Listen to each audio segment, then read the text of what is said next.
చదువులు చదవనేలా సన్యాసి కానేలా షణ్మతంబులు చిక్కి చావనేలా చావు పుట్టుకలేని చదివేల చదవరో విశ్వదాభిరామ వినురవేమ. దాని యొక్క వివరణ.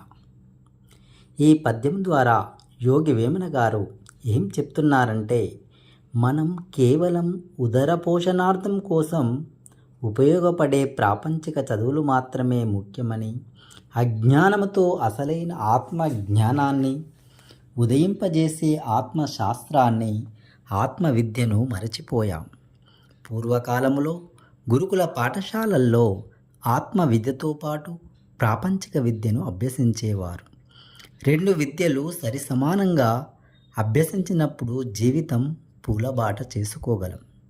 కానీ ఇప్పుడున్న ప్రస్తుత పరిస్థితులలో ప్రాపంచిక విద్యే రాజ్యమేలుతూ అజ్ఞానంతో రకరకాల మతాలు ఏర్పరచుకొని దేన్నైతే పట్టుకోవాలో దానిని విస్మరించి తీరని దాహంతో ఎండమాముల వెంట పరిగెడుతూ జీవితాన్ని ముళ్ళబాట చేసుకుంటున్నాం. మరి ఈ చావు పుట్టుక లేని ఆత్మవిద్యను అభ్యసించాలంటే యోగి వేమన గారు ఏం చెప్పారో ఇంకో పద్యములో తెలుసుకుందాం. Thank you.